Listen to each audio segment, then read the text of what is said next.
Through summer and fall the attacks continued. Often they flew in pairs, searching their target areas for anything to bomb.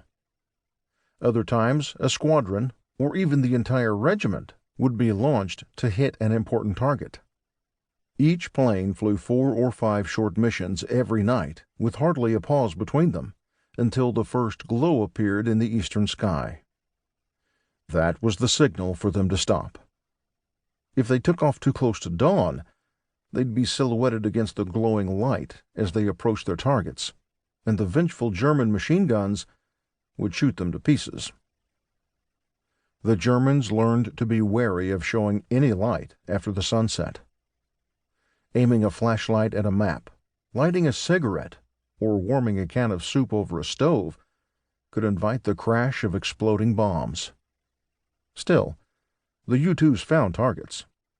It wasn't long before a wrecked bomber was found, and they realized the attacks were being carried out by women. Rumors started to spread that the female pilots were being given special pills or injections to enhance their night vision. And together with their gender, that earned them the nickname Nachthexen, night witches. It's often believed this name came from the sound made by the wind in the plane's wires, but Popova insisted that was just a legend.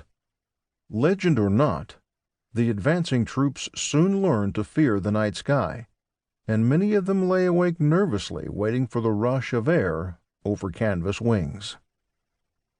The performance of German fighting units started to flag as men faced every dawn tired and stressed. It didn't flag enough, though.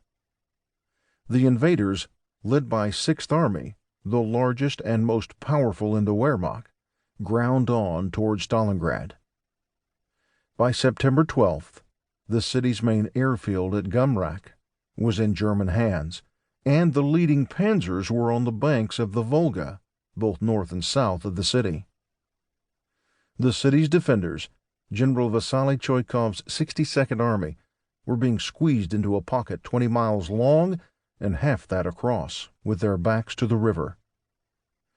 3 weeks of vicious house-to-house fighting later, the Soviets held only a shrinking strip in the north of the city, anchored around 3 huge industrial buildings: the Dzerzhinsky tractor plant and the Barakati and Red October factories.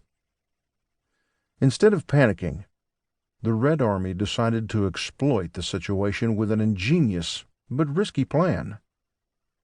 They fed a constant trickle of reinforcements to Choikov, just enough to let him hold on to his tiny strip of rubble. The Germans, driven on by Hitler's determination to capture his rival's namesake city, expected the Soviet resistance to collapse any day. But it never did.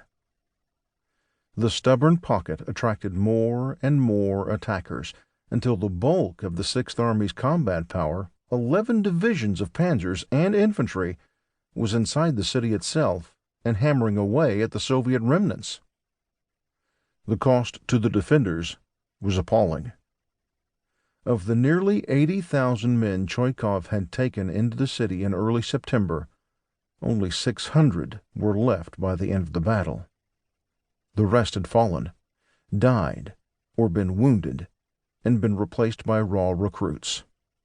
As the 62nd Army faded away through October and early November, the Wehrmacht crowded in around their shrinking perimeter until it seemed that even the hundreds of replacements who crossed the Volga every night in small boats couldn't stem the tide.